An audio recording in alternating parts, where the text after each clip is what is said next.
Bonjour à tous, je suis aujourd'hui avec Adrien Lestan, un ami freelance, copywriter et aussi nomade. Souvent, il y a une petite confusion entre rédacteur web et copywriter. Voilà, donc j'ai fait tout ça, je me suis retrouvé dans des bureaux plutôt pas mal, donc potentiellement je partais pour une bonne carrière. Et puis très rapidement, je me suis rendu compte que c'était pas du tout ce à quoi j'aspirais. De ce que c'est le copywriting, c'est quoi la meilleure façon de commencer à se former?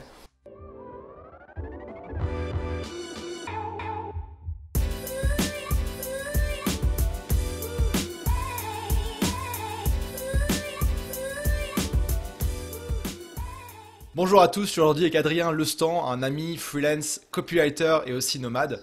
On se connaît depuis à peu près un an. Et puis on a décidé de se faire une discussion pour vous expliquer un petit peu le parcours d'Adrien qui est quand même assez atypique.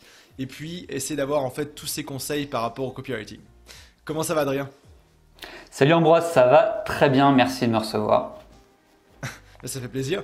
Première question Adrien pour voir un petit peu, pour savoir un petit peu qui tu es et comment tu vois les choses. Quand on te demande de te présenter à un dîner par exemple, qu'est-ce que tu dis quand on te demande ce que tu fais? Alors, tout dépend qui est au dîner, mais disons que sur un dîner avec des non-initiés au marketing et puis au monde du web plus généralement, je dis simplement que je suis commercial en fait. Donc, et puis avec des personnes qui sont donc dans le marketing, j'explique que je suis copywriter. Et donc souvent il y a une petite confusion entre rédacteur web et copywriter. Donc la différence c'est simplement que moi mon travail en tant que copywriter c'est vraiment de vendre, de convaincre finalement à travers des textes, à travers des emails, à travers des pages de vente, à travers même des scripts vidéo. Alors que un rédacteur web, lui, il aura plus le rôle de rédiger du contenu pur, des articles, de longs articles, etc. Les deux ne sont pas incompatibles, mais disons que mon travail, c'est vraiment de vendre. Ok, Donc parfait. commercial. Commercial à l'écrit, c'est ça? Exactement, ouais, c'est ça. Et donc en ce moment, où est-ce que tu te trouves? Alors là, je suis au Portugal, à Ericeira, un petit village au nord de Lisbonne, enfin un grand village plutôt. Ça fait un petit peu station balnéaire, mais c'est très sympa pour la période qu'on traverse actuellement, c'est parfait. Il y a une petite communauté. Ouais. Je suis au coworking là d'ailleurs. D'accord, parfait. Et puis, donc là, tu es à RSRA et c'est quoi tes prochains plans de voyage pour la suite là? Alors, donc là, on est début décembre. L'idée, c'est de rentrer en France pour faire Noël avec la famille et de repartir, si possible, avant le 31 décembre pour être ailleurs pour le Nouvel An. Le souci, c'est que, un petit peu comme tout le monde, on ne sait pas trop comment les choses se débloquent de jour en jour, les choses évoluent très vite. Mais dans l'idéal, j'aimerais être en Thaïlande pour le 31 décembre. Ce serait vraiment pas mal à Chiang Mai. J'aime beaucoup Chiang Mai pour la dynamique en fait de travail qu'il y a là-bas. C'est vraiment bon. D'accord, excellent. Bah ouais, c'est sûr que tout le monde essaie un peu de trouver où aller pour cet hiver avec les pays qui ouvrent, qui ferment, etc. Mais Ouais. en tout cas, au Portugal, t'es plutôt pas trop mal. Pour y avoir été quelques mois, Ouais. Non, c'est clairement, c'est vrai, enfin, c'est vraiment bien. Après, l'hiver est arrivé, commence à bien s'installer et on a un petit peu froid, faut dire ce qui est, sachant que l'hiver est assez court, donc en fait, les maisons sont pas forcément équipées, tu sais, comme au Canada, il peut faire jusqu'à -40 à Montréal, mais tous les cafés, toutes les maisons, les coworking, tout est super bien équipé, donc t'as jamais froid finalement. Et alors qu'ici, l'hiver étant très court, on a une petite période là où il fait frais. Ouais. On n'a pas de chauffage dans les maisons. C'est pour ça que j'ai vu, moi, cet automne, tout le monde, enfin tous les nomades européens se sont retrouvés plus ou moins à Lisbonne, au Portugal, parce que c'était the place to be. Et là, il fait plus froid, tout le monde se dit, où est-ce que je vais, où est-ce qu'il fait chaud l'hiver? Ouais, c'est ça. Changer d'hémisphère. Ah, bref. C'est ça. Ok. Bah écoute Adrien, si tu veux bien, je te propose de commencer un petit peu par ton histoire, en fait ton parcours qui t'a amené aujourd'hui à être freelance, copywriter et nomade. Je trouve que ton histoire elle est hyper intéressante et hyper aussi inspirante, peut-être pour des gens qui sont dans ton ancien cas de figure et qui voudraient devenir freelance, éventuellement nomade. Alors si tu peux nous resituer un petit peu, je sais pas d'où tu viens en France, quelles études t'as fait et puis comment ça s'est passé à partir de là. Ouais, ok. Alors moi, je viens de Bourgogne, je viens d'un milieu ouvrier, hein, et on m'a toujours orienté sur les études en me disant que finalement, pour avoir une carrière, pour réussir sa vie, etc., il fallait que je fasse des études. Donc, c'est ce que j'ai fait, tant bien que mal. J'ai fait un master en finance spécialisé en ingénierie patrimoniale. Et puis, je me suis retrouvé, alors je dis banquier aussi pour faire des raccourcis, mais en réalité, j'étais pas tout à fait banquier puisque j'étais conseiller en gestion de patrimoine. Voilà. Donc mon travail, c'était finalement d'aider les personnes à placer leur argent sur des investissements rentables, ou en tout cas rentables pour nous en tant que vendeurs de solutions. Passons. Voilà, donc j'ai fait tout ça, je me suis retrouvé dans des bureaux plutôt pas mal, donc potentiellement je partais pour une bonne carrière, et puis très rapidement je me suis rendu compte que c'était pas du tout ce à quoi j'aspirais. Donc c'est assez brutal parce que finalement tu as l'impression que tout ce que tu as fait avant, tu arrives au bout et tu dis mince, en fait j'ai fait tout ça pourquoi, tu sais, c'est comme c'est ok, c'est pas du tout ce que je me vois pas perdurer là-dedans, donc comment on fait? J'ai virevolté un petit peu et puis j'étais convié dans un voyage en Thaïlande justement et ça m'a un petit peu chamboulé. Là je me suis dit mince, je peux faire autre chose, donc voilà, ça m'a donné envie de quitter ma vie qui était à Paris à ce moment-là. Et puis j'ai tapé sur internet vivre à Bangkok ou quelque chose comme ça, vivre en Thaïlande, parce que je voulais essayer de trouver des informations à l'époque sur les démarches, éventuellement comment trouver un emploi là-bas. Enfin, je m'imaginais trouver un truc dans la finance à Bangkok. Enfin, je sais pas, voilà. Donc j'ai commencé à faire des recherches et puis je suis tombé sur une vidéo d'un certain Jean Rivière, pour ceux qui le connaissent, qui est un marketeur assez connu en France et qui à l'époque faisait des vlogs. Donc c'est des vidéos qui n'existent plus, qui ont été retirées depuis longtemps. Mais le gars expliquait en fait sa vie là-bas et comment est-ce qu'il travaillait sur Internet. Et du coup, c'est à ce moment-là que je me suis un petit peu intéressé au truc, j'ai vu un petit peu ce qu'il faisait.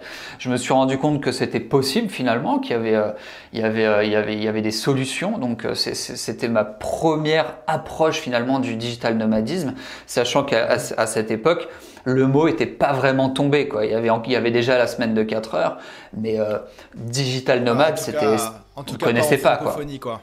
Ouais, ça n'existait pas, tu vois. On parlait pas de digital nomadisme. C'était entrepreneur à l'étranger. Enfin, tu vois, le mot était pas tombé, on va dire. Bon, du coup, je me suis un peu penché là-dessus. Je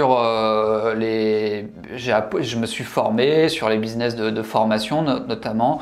Moi, j'avais une expérience assez intéressante en investissement, en immobilier essentiellement. Donc, je me suis dit pourquoi pas lancer quelque chose là-dessus. Et c'est à ce moment-là donc que j'ai lancé un compte Instagram qui s'appelait Le Banquier Repenti, et sur lequel je vendais des formations d'investissement et essentiellement d'investissement immobilier. Donc ça a été mon premier pas un petit peu dans le business en ligne, j'allais dire. Et c'est seulement... Alors du coup, c'est assez compliqué parce que je pense que j'avais pas vraiment les bases à ce moment-là, même c'est certain. Donc j'avais des revenus un petit peu en dents de scie, je savais pas trop comment pérenniser chaque formation que je lançais. Donc j'essayais d'en lancer plein, sauf que des formations sur l'investissement, en lancer plein, ça fait pas nécessairement de sens. Donc c'était assez difficile. Et à cette époque-là, t'es déjà parti en Asie ou t'es encore en France? Ouais, à cette époque, j'étais parti. En fait, ce qui s'est passé, c'est qu'au moment où j'ai découvert ce monde-là, je me suis laissé. Alors, j'étais en couple et je le suis toujours. On s'est laissé 1 an pour se préparer. Notre départ. Donc on a fait alors ça c'est un truc super intéressant, un conseil que je donne notamment à des amis qui sont dans une phase de transition comme je l'étais à l'époque, c'est de créer un rétro-planning. C'est-à-dire que bon là c'était long, tu vois, on s'est mis 1 an de délai, c'est peut-être un peu long, mais par exemple, si tu te dis ok, dans l'année prochaine, beaucoup de personnes disent ça, l'année prochaine, je vais quitter mon job, je vais faire autre chose, je vais changer de job, je vais partir, etc. Tu sais, beaucoup de personnes disent ça. L'idée intéressante là, c'est pas de se dire l'année prochaine, c'est de se dire le 17 mars, il va se passer ça. Tu vois, de vraiment fixer une date, mettre une croix sur le calendrier et à partir de cette date, faire un rétro-planning. Donc se dire ok, ouais. Donc si le 17 mars, je dois être dans l'avion, ça veut dire que le 17 février, J'étais en train de compter les mois à l'envers. 17 février, un mois avant, il faut que j'envoie ma lettre de préavis pour mon appartement si je suis locataire, d'accord? Donc je mets sur le calendrier envoyer le préavis. À telle date, il faut que je coupe l'électricité. Je fasse ma lettre pour arrêter l'électricité. À telle date, il faut que je dise à mon employeur que je pars. À telle date, il faut que je fasse telle démarche. Et après, en fait, si voilà, et puis pour mettre de l'argent de côté, pour faire tout ça, tu sais, tu peux vraiment tout planifier et ça devient faisable en fait. Commencer son activité aussi en amont, tu vois. Tout ça, ouais, en fait. Et tout faire un rétro-planning géant comme ça et ça te permet d'arriver à la date indiquée au départ. Pour les gens, tu es en train de faire un truc de fou. Moi, c'est ce qui s'est passé à l'époque, tu vois, genre quitter mon job, quitter Paris, partir à l'étranger. Mais toi, tu as tellement eu de temps et d'étapes successives à passer pour parvenir à ça que tu l'as complètement intégré, c'est naturel, c'est ok, tu vois, il n'y a plus de barrière en fait, tu vois. Bref, voilà. C'est à ce moment-là aussi où je trouve que suivre des personnes qui sont déjà en train de faire ça ou qui écrivent des blogs, qui font des vidéos, qui donnent des conseils, ça te permet de te projeter aussi, de dire ok, le 17 mars, je serai là-bas, je serai comme lui plus ou moins, tu vois. Ça rend les choses possibles, quoi. Ouais, parce que quand tu es à contre-courant, il faut aussi une sacrée motivation pour t'y mettre et avancer, quoi. Plutôt qu'aller boire un coup le vendredi soir avec tes collègues après le boulot, je prends le style de vie parisien, bah tu te mets dans un café ou chez toi et tu dis bah ok, qu'est-ce qu'il faut que je fasse, quoi. C'est quoi la prochaine action? Ben c'est ça. Ça paraît super flou et puis alors là où c'est intéressant de suivre, selon moi, hein, de suivre des personnes, c'est aussi pour se rassurer et se dire que effectivement c'est possible. Enfin, on fréquente suffisamment de personnes qui arrivent pour aujourd'hui se rendre compte que c'est possible pour tout le monde, quoi. Mais à l'époque, c'était peut-être un petit peu plus difficile de s'en rendre compte et c'est pour ça que c'est intéressant de suivre des personnes qui arrivent parce que quand t'es dans cette situation où tu te dis je lâche tout, tu lâches pas seulement un appart, quoi. Tu lâches potentiellement une carrière, tu mets potentiellement plus ou moins de côté des années d'études, tu lâches un peu tes amis aussi, tu sais, c'est un peu une crainte qu'ont beaucoup de personnes, ça, c'est de se dire putain, j'ai mon milieu, mon entourage amical, enfin tous mes amis sont là, je vais partir ailleurs, est-ce que ils vont m'oublier, est-ce que ils vont m'en vouloir, tout ça. Ah, il y a beaucoup de choses qui se passent au niveau mental pendant ce moment-là parce que c'est différent de ce que beaucoup de gens font. Ouais, c'est ça. Mais donc c'est bien de suivre des personnes comme toi-même là pour se rassurer. Et parce que, enfin, je dis comme toi notamment, je trouve que il y a deux types de personnes à suivre. Et tu m'arrêtes hein, si je parle trop. Je parle beaucoup. Vas-y. C'est pour ça qu'on est là. Je dirais qu'il y a les bonnes et les mauvaises personnes à suivre, selon moi. Hein. Il y a les personnes qui nous proposent une vie de rêve. Et finalement qu'on aimerait, tu sais, mais trop loin de notre réalité pour qu'on se dise que c'est vraiment possible. Et celle-là, en fait, elle nous bloque. Et puis, il y a les personnes qui sont simples, tu vois. Je t'ai jamais vu dans une vidéo avec une Lamborghini, ni sur Instagram, tu vois. Et mais du coup, ça rend, tu vois, on peut s'identifier, ça rend la chose hyper accessible. On a l'impression, enfin les gens ont l'impression que finalement t'es juste comme les personnes ont l'impression que t'es juste comme elles, mais en ayant fait des démarches peut-être plus en amont et que finalement il suffit de faire ce que t'as fait pour être à ta place à un moment donné, tu vois. Donc ça rend les choses vachement accessibles. Maintenant, si tu te mets à rouler en Lamborghini et que tu dis regardez ma vie, vous pouvez faire pareil. Bon, tu vas, voilà, ça, moi j'aurais un doute, tu vois. Crédibilité ouais, c'est plus difficile de se lancer. Donc voilà, il y a les bonnes et les mauvaises personnes à suivre, et selon moi, pour passer à l'action. Ok. Et donc si on revient un petit peu à ton histoire, donc tu commences à lancer des formations en ligne dans l'investissement. En fait, ce que tu avais fait de ton métier, mais de l'autre côté, conseiller des gens pour avoir des conditions intéressantes pour des prêts, pour l'investissement, etc. Et donc combien de temps ça dure cette activité-là? Est-ce que ça continue? Où est-ce que tu en es? Ça a duré un peu plus d'un, ouais, ça a dû durer, je sais plus, 1 an et demi. Et hop là, okay. Je remonte un petit peu ma webcam, tac, voilà. Je dirais 1 an et demi. Ok. comme ça, mais je t'avoue que j'ai un petit doute, mais ouais, à peu près 1 an et demi. Les formations en investissement, elles ont été mises un peu de côté. Elles sont toujours viables en fait parce je les ai toutes imaginées pour qu'elles soient ce qu'on appelle evergreen, tu sais, qu'elles restent valables en fait dans la durée. C'est que des grands principes intemporels. Et là en fait, donc ce que je suis en train de faire, c'est que je vais les proposer en affiliation. Donc moi, je vais plus m'en occuper, je vais plus faire la promotion. J'ai relancé le compte Instagram, je sais pas si tu as vu. Et du coup, pour avoir un petit peu de preuve sociale, il y a à peu près, je sais plus, il y a 7-8 000 personnes qui suivent. Et pour rassurer un petit peu. Et puis, je vais les proposer en affiliation.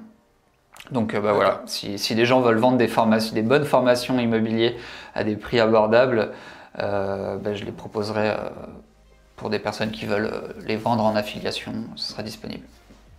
D'accord. Bah, pour moi, ce qui est intéressant aussi dans ce que tu dis, c'est que bah, tu as fait ce projet-là. Maintenant, c'est plus forcément ton focus principal, mais tu continues à l'alimenter quand même petit à petit. Parle-nous un petit peu maintenant de ce que tu fais et comment tu es passé de la partie formation en immobilier à copywriter en freelance. Ah ouais, alors c'était pas prévu du tout en fait. C'est que comme je te disais tout à l'heure, sur ce projet donc de vente de formation immobilier, investissement, je cherchais sans cesse à progresser en marketing, à apprendre de nouvelles choses, à vendre, etc. Et puis bon, j'ai commencé forcément à m'intéresser au copywriting. Et je me suis lancé à l'époque dans l'email quotidien. Et donc je me suis beaucoup formé avec ça. Forcément, vu que j'envoyais des emails tous les jours, j'ai beaucoup écrit, j'ai beaucoup progressé. Et en fait, je me suis complètement pris de passion pour ce truc. Et à ce moment-là, j'ai commencé à creuser. Et je me suis rendu compte qu'en fait, ce qui m'intéressait, c'était ça, quoi. C'était écrire, c'était vendre, c'était tous les principes psychologiques derrière la vente, derrière une vente. Comment est-ce qu'on comment est-ce qu'on emmène une personne d'un point où elle te connaît pas à un autre point où elle veut ce que tu as fait, quoi. Tu vois, elle veut ton contenu, elle veut ton produit et elle est convaincue que c'est pour toi, alors que même tu lui en as à peine parlé, tu vois. Comment est-ce qu'on amène les personnes tu vois, à cet état d'esprit? Comment est-ce que nous-mêmes aussi on devient, j'allais dire, victime? Mais victime, c'est dans le cas où c'est malveillant, mais comment est-ce que nous-mêmes on est soumis à ce genre de principe? Comment ça fonctionne, quoi? Et c'est absolument passionnant. Et donc je me suis vraiment pris de passion pour ça, j'ai beaucoup pratiqué, et puis de fil en aiguille, je me suis lancé en tant que freelance. Et aujourd'hui, voilà, c'est ce que je fais du copywriting. Ok, bah écoute, on va avoir l'occasion d'en reparler, et puis je vais avoir plein de questions là-dessus pour toi, mais je trouve ça intéressant de rebondir aussi sur ton histoire, etc., pour peut-être raconter un peu comment on s'est rencontrés, parce qu'il y a beaucoup de gens qui se lancent en freelance et en nomade et qui se disent, bah, je vais être tout seul, je vais voyager, mais je vais rencontrer les gens, ça va être éphémère. Nous, quand on s'est rencontrés, en fait, la première fois qu'on a interagi, je pense que c'était sur Instagram. Euh, je sais plus dans quel sens ça s'est fait, mais je sais que à un moment j'ai vu le monsieur banquier repenti sur mon feed Instagram, vous voyez tes stories à Chiang Mai dans la vieille ville, etc. J'ai dit tiens, ce gars il tient un truc intéressant, en tout cas il a un angle qui accroche. Puis on a commencé à se suivre et se parler comme ça, puis j'ai vu à un moment que tu allais arriver à Montréal, je pense que c'était en novembre, bah, il y a un an en fait. Il y a Euh, pile un an, ouais. j'ai vu un post sur ton Facebook, je pense qu'il disait bah, on arrive avec Ella à Montréal, c'est quoi vos bons plans, tu vois. Puis là, on a commencé à entrer en contact, on s'est écrit. On a été prendre plusieurs fois des cafés à Montréal, dans le Café Crew, qui est le café le plus stylé de Montréal. Et Coworking, ce qui était à la base censé être du coworking ensemble, s'est transformé en des après-midi où on discutait de marketing, de copywriting, de freelance autour d'un espresso, quoi. Et ouais. c'était assez cool. Puis à ce moment-là, c'était le moment où tu te lançais vraiment en copywriting, en freelance. C'était il y a un an, c'est ça? Ouais, c'est ça. Donc tu avais Ouais, c'est ça. plein de questions à partir de ça, puis on va s'en reparler. Et puis je sais que ouais, avec Ella, vous êtes parti en Thaïlande pour quand ça allait se confiner avec le Covid à Montréal. Et puis après, ce qui est cool, c'est qu'on est resté en contact. En fait, on a même commencé à s'envoyer plein de messages audio sur WhatsApp pour se donner des conseils sur nos différents business, etc. Et on s'est créé ce qu'on appelle un mastermind, en fait, tous les deux. Euh, ce qui est pour moi en fait un groupe de soutien entre pairs pour entrepreneurs et freelance où on s'appelle toutes les 2 semaines et donc on est 6 dans ce groupe là pour vraiment arriver à parler de nos problèmes et puis se débloquer aussi mutuellement. Euh, Est-ce que ça te va comme définition de ce qu'on a créé? Ouais, c'est ça. Non, c'est extrêmement puissant, quoi. Une fois toutes les. Enfin, on se rejoint sur Zoom toutes les 2 semaines, mais on interagit Oui, en on s'est aussi permanence, créé finalement, quoi. un Slack privé pour Un ça. Slack, ouais. Mais ce qui est intéressant, c'est qu'en fait, principalement grâce à ça, on est resté en contact régulier. Et puis Mm. là, ça se trouve qu'on s'est retrouvé au Portugal, à Lisbonne. Là, vous êtes arrivé quoi au mois d'octobre, je pense, en revenant de France-Thaïlande ou fin septembre. Ah non, vous êtes allé à Porto avant, en fait, c'est ça. Vous êtes Ouais, allé à c'est ça. Il y a eu Porto, 2 mois à après vous êtes venu à Porto. Lisbonne et etc. Ouais. Ouais, Donc, c'est ça. donc c'est ça, on s'est retrouvé finalement à Lisbonne alors que c'était pas du tout prévu. Comme quoi, bah voilà un exemple de notre amitié qui vient à la base juste d'un follow Instagram. On a commencé à se parler et paf, on se retrouve à Montréal, à Lisbonne et peut-être en Thaïlande ou ailleurs dans le futur quoi. Probablement même, ouais. Puis je sais que toi aussi, tu as d'autres histoires d'amitié comme ça, nomades, qui se sont créées un peu par hasard et que tu entretiens au fur et à mesure. Ouais, c'est ça. Puis ça devient un peu, ça devient presque naturel en fait. Mhm. Euh, et je comprends, tu vois, avec un petit peu de recul, que ça puisse paraître surprenant, mais c'est vrai que, enfin, j'imagine que c'est pareil pour toi. T'as retrouvé plein des personnes que tu connais de Montréal, tu les as retrouvées à Lisbonne. On s'est retrouvés nous, Mhm. mais c'est pas quelque chose d'exceptionnel, quoi. En fait, le terrain de jeu devient la planète, et puis finalement, il y a pas tant que ça il y a pas tant de comment dire de spots digital nomades que ça. Il y en a quand même beaucoup, mais comparativement, on pourrait Bah, dire que voilà, si on était tous dans une ville comme Paris et il y avait admettons je sais pas 20 cafés, bah c'est pas surprenant si on tourne entre les cafés que de temps en temps on se retrouve au même, quoi. Sauf qu'on n'est c'est pas dans ça. Paris et il n'y a pas 20 cafés, on est sur la planète et il y a plein de villes, quoi. Donc c'est amusant. Exact. Ouais, puis en plus, avec le Covid, c'est encore plus resserré, quoi, les villes, parce qu'il n'y a pas tous les Yes. pays qui sont ouverts. Et moi, c'est Mm. fou, Lisbonne, honnêtement. J'ai rencontré tellement de personnes là-bas que je connaissais d'Instagram ou autres, même des personnes que j'avais déjà interviewées, tu vois, comme bah, Alexa, Yeza. Je les ai interviewées il y a environ un an, tu vois, et même Adrien aussi que j'ai vu, et on se rencontre en personne. Pareil, il y a un Julien Québécois, aussi. Julien Tremblay. Ouais. Ouais, on se suivait sur Instagram depuis 3 ans parce qu'on est nomades depuis à peu près en même temps. Et là, j'ai vu par hasard dans mon coworking à Lisbonne. J'étais là, mais attends, c'est la même personne, tu vois. T'as toujours un truc qui se passe quand c'est quelqu'un que tu connais dans ligne, tu vois. Tu t'imaginais pas comme ça, plus grand, plus petit. euh, Ouais, c'est et c'est amusant. assez cool là, de se rencontrer en personne et de pouvoir échanger sur tous ces sujets-là, même si tout le monde voyage et fait sa carrière, fait sa petite vie, quoi.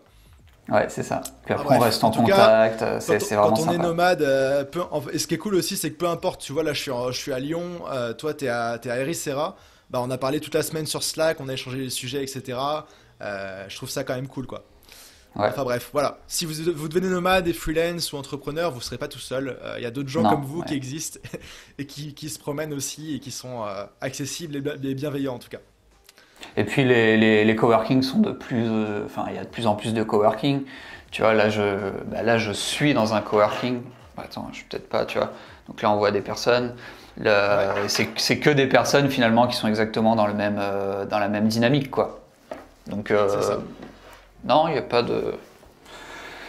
La solitude, il y a un côté solitude quand même, faut pas le nier, mais c'est plus parfois sur des décisions. Voilà, on n'a pas le choix que d'être vraiment responsable de nos choix.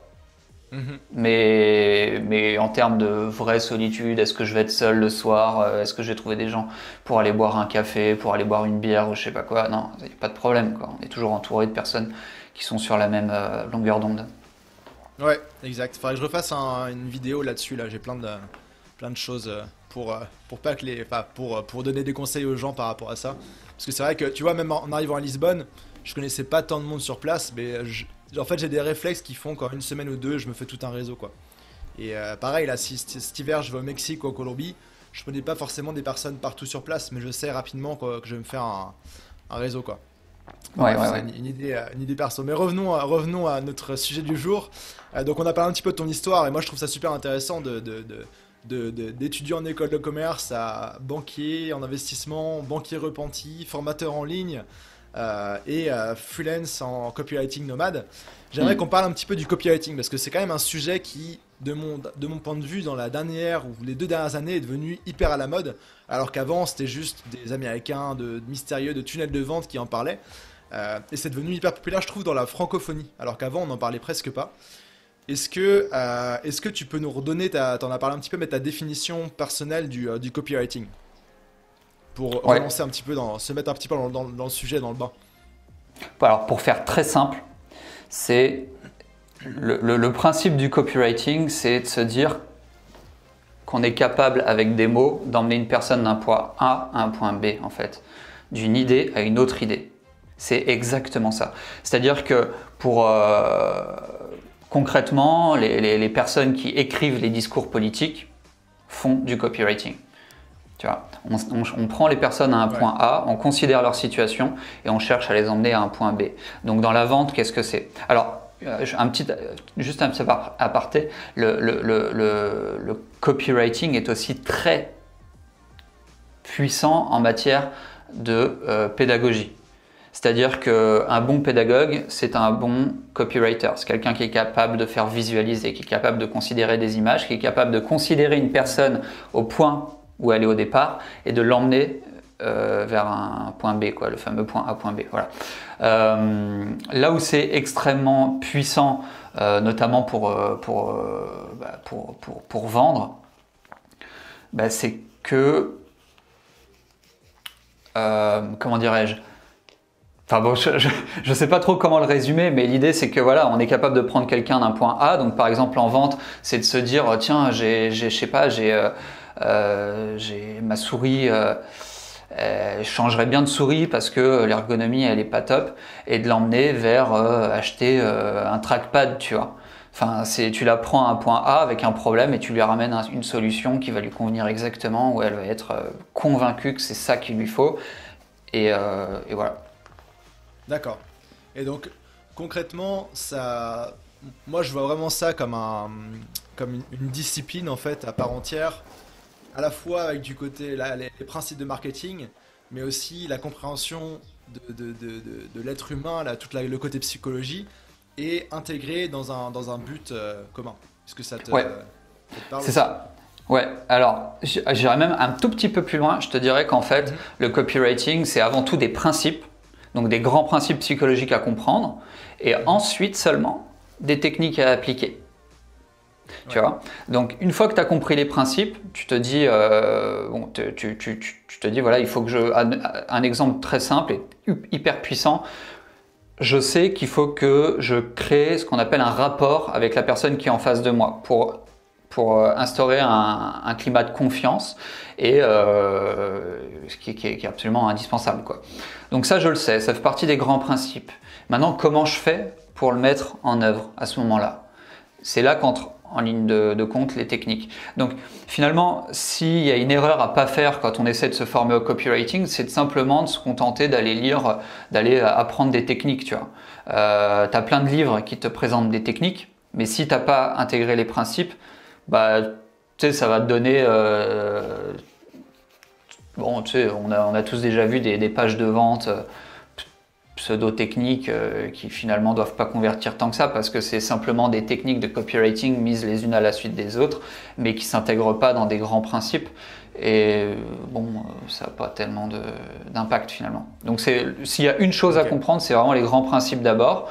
Un livre qui est excellent pour déjà comprendre les grands principes, c'est Influence et manipulation de de Cialdini. Mhm. Donc ça, c'est la base, on va dire, pour comprendre vraiment les grands principes. Et derrière, bah, on peut continuer toute sa vie à chercher de nouvelles techniques, à se constituer une base qu'on appelle un swipe file, donc une base d'exemples, de modèles, tout ça, tu vois, desquels on va pouvoir s'inspirer pour reprendre une technique par-ci, une technique par-là, voilà. D'accord. Ok. Je pense que, en tout cas, pour moi, c'était déjà clair, mais ça l'est encore plus. Et je pense que pour les gens qui nous écoutent et qui nous regardent aussi. Euh, je parlais pour introduire le sujet d'un petit peu l'effet de mode que je vois autour du copywriting. J'aimerais bien t'entendre là-dessus et voir de ton côté qu'est-ce que t'en dis en fait, toi qui es vraiment dedans. Ouais, alors il y a eu un effet de mode, mais je pense que c'est est-ce que ça n'a pas été enfin, est-ce que ça n'a pas été quelque chose créé de toutes pièces justement pour vendre des formations, ce genre de choses? Je suis pas trop conscient de la chose. Je pense qu'il y a eu aussi, comme je disais tout à l'heure, une espèce de confusion entre copywriting et rédaction Mhm. web. Moi, je sais que bon là, je suis désactivé sur Malte, mon compte est désactivé, mais je recevais énormément de demandes pour de la rédaction d'articles, tu vois, alors que c'est Ouais. bien marqué copywriter. Donc grosse confusion à ce niveau-là parce que bon, c'est quand même la rédaction web, c'est un super métier pour se lancer en freelance, j'allais dire pour démarrer, mais pas que, tu vois, même pour faire carrière. Mais en tout cas, tu peux commencer en tant que freelance à proposer quelque chose assez rapidement, tu vois. Mhm. C'est sûr. Donc ça a vachement bien fonctionné. Tu vois, il y a beaucoup de personnes qui se sont lancées dans la rédaction web récemment, là, les 2 dernières années. Donc, est-ce qu'il n'y a pas aussi une espèce de petite confusion avec ça? Je pense que c'est un petit peu tout qui est regroupé. Et puis, je sais que certains marketeurs en ont un petit peu parlé comme un super pouvoir et qu'il suffit finalement de savoir de connaître quelques petites techniques pour se transformer en magicien de la vente et faire fortune. Bon, forcément, tout ça mis bout à bout, ça crée une espèce de buzz et puis ça intéresse pas mal de monde. C'est peut-être lié à ça, je te dirais, je sais pas. Je me rends pas tellement compte. Toujours est-il Ok. que aujourd'hui, pour des personnes qui veulent devenir copywriter, il y a de la place, quoi. En France, il y a vraiment de la place. Euh, il y a vraiment de la place pour les personnes qui sont formées, en fait. Et il n'y en a pas tant que ça. Ok. Et justement, c'était une question que je voulais te poser, mais vu que tu en parles, on va en parler tout de suite. Si quelqu'un, ça s'est reconnu dans ce que t'as décrit de ce que tu fais aujourd'hui, de ce que c'est le copywriting, c'est quoi la meilleure façon de commencer à se former? Donc tu parlais de livres, Influence et manipulation, qui est un classique. Hmm. C'est quoi, tu dirais, de commencer par lire ce livre-là pour un petit peu comprendre le principe? Est-ce qu'il y a des formations en ligne, des habitudes à prendre que tu recommandes? Ouais, alors il y en a plein. Alors au niveau des livres, donc pour les principes, je dirais effectivement Influence, donc de Cialdini. Ensuite, je conseillerais un livre avec des techniques. Alors attends, j'ai mon Slack qui s'énerve là. Hop. Un livre avec des techniques, ce serait The Copywriter's Handbook. Alors c'est en anglais. Voilà, il n'y a pas beaucoup de matière en français malheureusement. De Robert Bly, B-L-Y. Ok. Donc en plus il est souvent mis à jour avec, tu vois, pour être adapté au web. C'est bien la preuve que ce sont des techniques qui s'appliquent sur des grands principes, c'est qu'il y a des mises à jour, tu vois. Des grands principes, tu peux pas les mettre à jour, quoi, tu vois. Enfin, et donc ça, ce bouquin, il est vachement intéressant. Après, je te dirais, franchement, c'est la pratique, quoi. Pratiquer, pratiquer, pratiquer. Confronter ses résultats, c'est important aussi. Mhm. Confronter ses résultats, c'est-à-dire, ben voilà, si tu peux te constituer une... Bon, attends, je vais couper mon Slack si tu permets. Hop là. Ouais, trop sollicité, trop de demandes. Ouais, non, hop là. Voilà, excuse-moi. Euh, donc ouais, pour se lancer en copywriting, c'est ça, quoi. C'est comprendre les principes, apprendre des techniques, quelques techniques, sachant qu'on va pouvoir mettre à jour toute sa vie, il n'y a pas de problème avec ça. Beaucoup lire, c'est aussi hyper intéressant. Alors il y a un ouvrage qui revient souvent sur le sujet, c'est les Boron Letters de Gary Albert. C'est en anglais aussi, mais c'est hyper intéressant pour comprendre les principes. Euh, et puis lire en fait. Lire, essayer de comprendre les contenus, essayer de voir en fait les principes qui sont appliqués dans chaque publicité que tu vas voir, que ce soit dans le métro, que ce soit tu vois, les publicités sur YouTube, les publicités que tu vois aussi très récurrentes, par exemple que tu vois beaucoup passer sur Facebook. Si elles passent longtemps, ça veut dire qu'elles fonctionnent. Donc, essaye de comprendre pourquoi elles fonctionnent, quels principes sont appliqués dans ce truc-là, tu vois. Puis, essayer de te demander aussi comment est-ce que je pourrais l'améliorer, regarder toutes les publicités, sachant que peut-être pas la grande majorité, mais une grande partie fonctionne pas. Donc, te demander directement, ok, qu'est-ce que j'aurais fait moi ici, quel principe j'aurais appliqué, pourquoi ça marche pas, pourquoi ça peut pas marcher. Et en fait, ça doit faire partie de ton quotidien. Je pense que voilà, s'il y a de la place, s'il y a tant de place aussi, c'est que c'est quand même un apprentissage qui est assez fastidieux et je pense quand même réservé à des passionnés. Mais à partir du moment où c'est ok, il y a de la place quoi. Il faut être passionné, je pense, ouais, parce que c'est fastidieux. Ok. Oui, c'est sûr. C'est sûr que c'est pas quelque chose qu'on apprend en une demi-journée et puis on est copywriter. C'est un truc qui se travaille tout au long de sa vie, de sa carrière. Et Ouais. c'est quelque chose qui a plus ou moins toujours existé depuis qu'il y a j'imagine depuis qu'on parle, non? Ouais. Si Alors peut-être pas depuis. Alors peut-être de manière inconsciente. Ouais. C'est-à-dire, il y a toujours eu des grands professeurs capables d'enseigner des choses. Voilà. Des grands orateurs capables de transmettre de grandes idées, etc. Ça, on est d'accord. Mais ça a commencé à être mis en lumière au début du siècle dernier par des éditeurs, en fait, qui ont commencé à vendre des ouvrages, des livres par courrier. Donc le principe était exactement le même qu'aujourd'hui, c'est-à-dire que les personnes achetaient des listes ou louaient des listes de courrier postal. Donc elles avaient ces frais d'acquisition, tu vois, à prendre en compte. Elles avaient les envois, donc les timbres grosso modo. Et à partir de là, elles essayaient d'être rentables en mettant des courriers, en envoyant des courriers qui allaient vendre des livres. Donc des encyclopédies par exemple, ou ce genre de choses.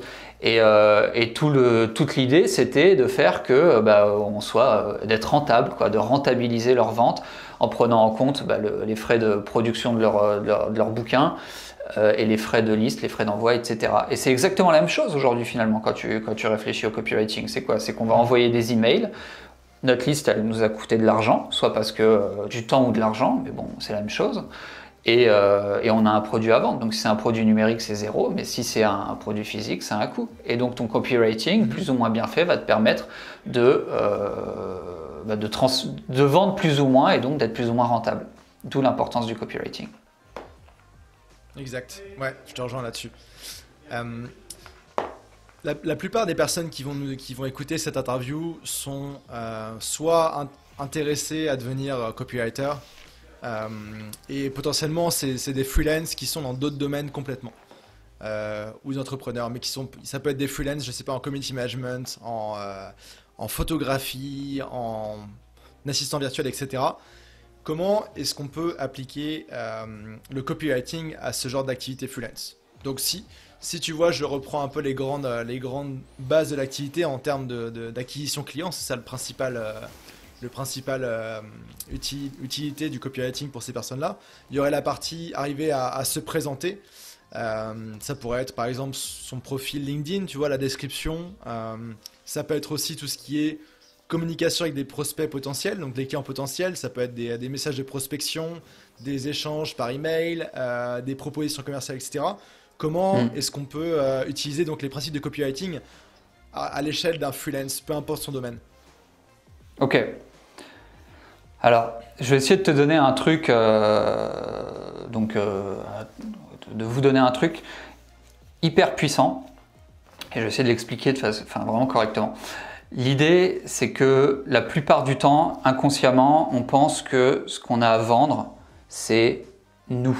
D'accord? Donc c'est lié à un problème peut-être de manque de confiance et c'est normal, voilà, on passe tous par là, il n'y a pas de problème. Donc de dire ouais je suis le meilleur, regardez ce que j'ai déjà fait, regardez les résultats que j'ai déjà obtenus, c'est très bien, il n'y a pas de problème. Maintenant, si on commençait par parler à la personne qu'on a en face de nous, si on commençait par lui parler d'elle, est-ce que ça changerait pas complètement la donne?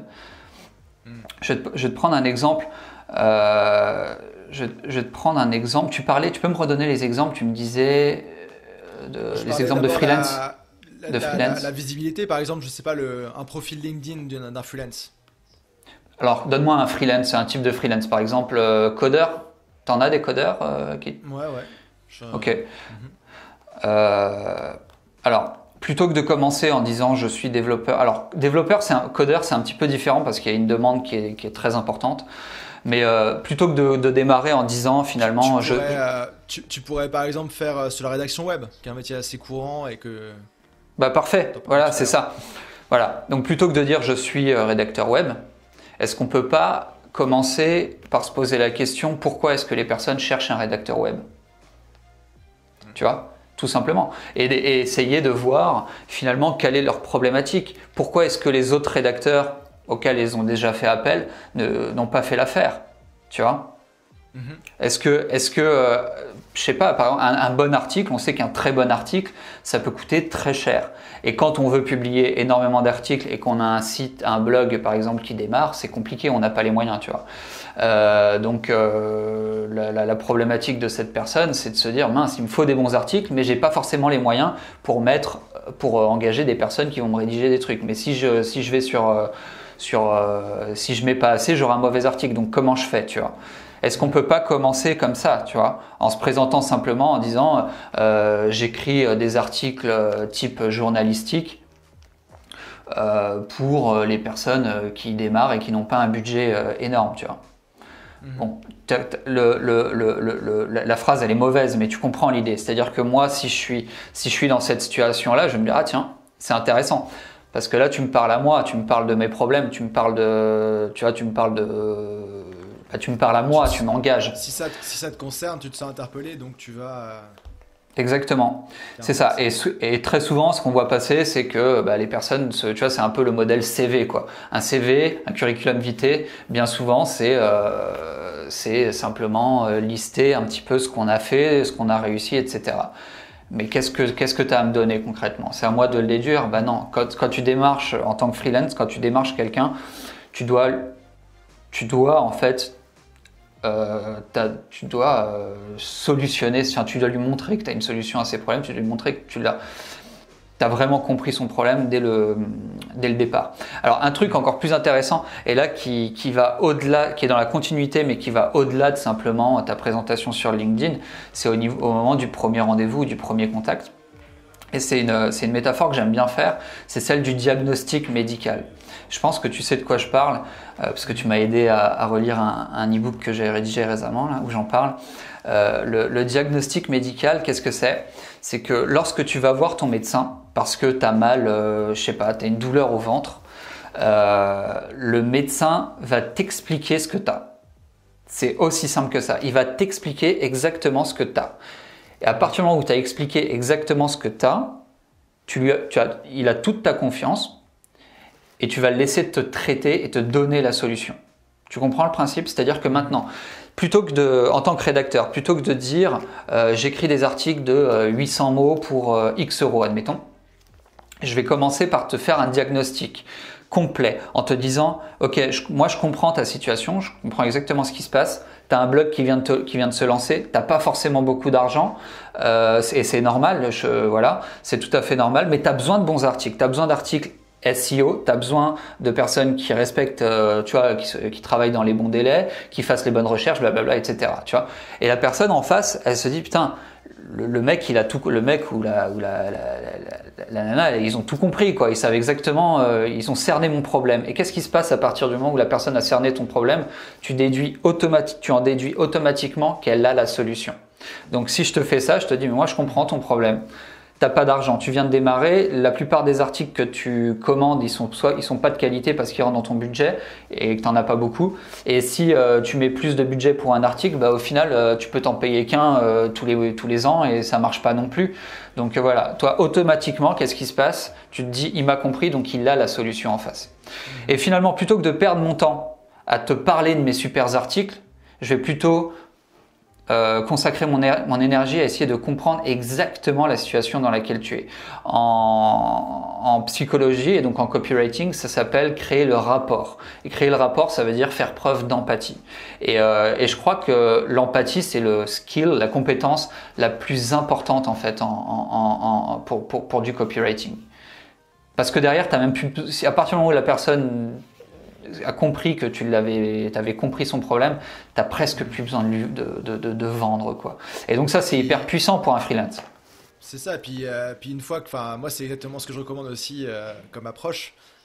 Une fois que tu connais vraiment le besoin de la personne, la partie où tu parles de toi et de ce que tu peux faire pour la personne, je veux dire, tu l'as créée, tu la rédiges après ça. Donc elle est forcément hyper pertinente. Et donc moi c'est ce que je recommande dans la proposition commerciale, tu vois, par exemple. Après qu'il y ait eu l'appel où tu récupères les besoins, etc., avec des questions particulières, la proposition elle est hyper pertinente. Et c'est aussi pour ça que de mon côté, tu vois, les propositions que je fais, il y en a les 3 sur 4 qui sont acceptées parce qu'elles sont hyper précises, etc.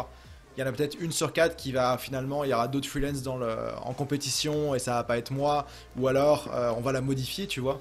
Mais si à la base, au lieu de dire moi je peux faire un article de 800 mots pour 20 euros de telle ou telle façon, si à la base j'ai cerné le besoin et qu'ensuite tu peux directement répondre avec ce que la personne a besoin mais qu'elle n'avait pas forcément conscience, bah là t'as gagné.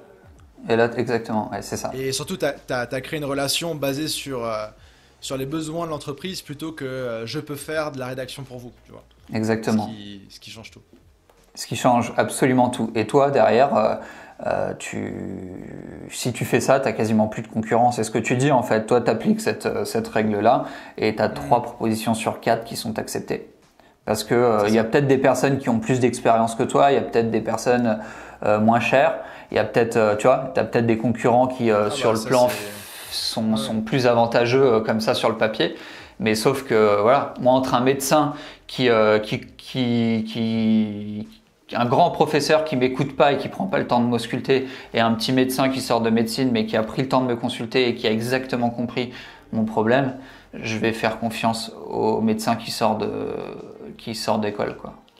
Ouais, non, absolument, c'est sûr. Et justement, bah, on va arriver vers la fin de l'interview, mais la dernière question sur le freelancing, etc., que j'allais te poser, Adrien, c'est de ton côté, ça fait environ 1 an que tu t'es lancé en freelance copywriter. Ouais. Comment est-ce que tu as trouvé tes premiers clients et les suivants? Ouais, alors moi j'ai commencé par m'inscrire sur les plateformes, y compris Malte. Je me suis mis sur aussi une plateforme qui s'appelle Crème de la Crème, mais ils m'ont refusé. À l'époque, j'étais super frustré. Je me suis dit putain. C'est plutôt tech à la base comme plateforme. Ouais. Mais bon, ça m'a vexé, voilà. Mais c'est pas grave, hein. Au contraire. Donc sur Malte, évidemment, au départ, j'avais pas de demande puisque j'avais pas de review, j'avais pas d'expérience, tu vois. Et du coup, je me suis mis. Alors, j'hésitais à me mettre sur 5euros.com. J'hésitais à m'y mettre parce que je trouvais que c'était dévalorisant. Et donc ma compagne, qui est toujours de très très bon conseil, m'a dit quelque chose d'intéressant. Elle m'a dit mais de toute façon tu as besoin d'un portfolio, tu as besoin de quelque chose, tu as besoin de te faire un book, autant te faire payer, même pas cher. Et je me suis dit c'est pas bête, tu vois. C'est-à-dire que ça me permettait donc je me suis mis sur 5euros.com tout simplement et j'ai commencé à prendre des commandes pour vraiment pas cher. Honnêtement, disons que c'était pour me faire un portfolio. Mais au vu du temps que j'y passais, ma rémunération, elle était ridicule. Mais voilà, c'était un investissement, on va dire. Et puis finalement, c'est allé assez vite. Et puis c'est allé très vite, quoi. Enfin, franchement, c'est allé très vite, quoi. Je sais pas trop comment je peux... Bah, moi, j'explique de la façon où tu partais de zéro en termes de portfolio. Après, pas vraiment parce que tu avais ce que tu avais créé avec tes formations, etc. Que tu pouvais utiliser pour vendre, mais c'est un peu la méthode qu'on appelle du free to fee, tu vois, genre commencer à faire des missions, des tests vraiment gratuits ou pas chers pour ensuite avoir l'expérience, remplir ton portfolio et le faire valoir auprès des prochains prospects Et, Ouais, et puis après, j'imagine que t'as commencé à avoir des missions aussi sur Malte, si je me mm, souviens. ouais. Et après, tu as aussi commencé à avoir des missions que tu avais en dehors des plateformes, où là, pour le coup, tu peux. Justement, c'est plus la notion de valeur et de valeur apportée qui joue plutôt que la comparaison avec d'autres freelance sur les plateformes. Parce que tu n'es plus en compétition. Tu as une compétence, tu apportes des résultats, et tu as les besoins de l'entreprise aussi qui sont remplis. Ouais, c'est ça. En fait, les plateformes, c'est hyper intéressant pour te faire un portfolio et aussi pour vaincre le syndrome de l'imposteur, Mhm. tu vois, pour commencer à te faire confiance, commencer à avoir des résultats. C'est-à-dire que voilà, quand tu montes une séquence, email par exemple, et puis que la personne revient en te disant c'est super, j'ai obtenu tel résultat, tu te dis ok, c'est bon, j'ai bien compris le fonctionnement, je commence à prendre confiance en moi, etc. Et puis, et puis ouais, et puis du coup, ça te permet vraiment de gagner confiance rapidement et d'aller très vite. Et aujourd'hui, mes revenus sont stabilisés. Honnêtement, voilà, tu sais ce que je gagne, ça va très bien. Et, Ouais. et en plus, c'est stabilisé, tu vois. Donc, c'est-à-dire qu'on pourrait considérer qu'il y a un an, j'ai tout repris à zéro. Et aujourd'hui, je sais pas, je gagnais 3 fois ce que je gagnais quand j'étais salarié, quoi. Mm. Ouais. C'est sûr. Après, voilà, je trouve que tu partais pas de zéro non plus parce que tu connaissais la compétence et tu l'avais déjà appliquée. T'avais les bons réflexes, le bon réseau et le bon état d'esprit et voilà, ça a fonctionné. Donc Ouais, c'est top. En tout cas, mais c'est assez impressionnant, j'imagine, pour des personnes, tu vois, qui peut-être aujourd'hui partent de zéro et veulent se lancer dans l'aventure, de se dire que, ok, euh, un gars comme Adrien, tu vois, en un an, il est capable de se lancer et d'avoir 3 fois ce qu'il gagnait en tant qu'employé en banque, tu vois.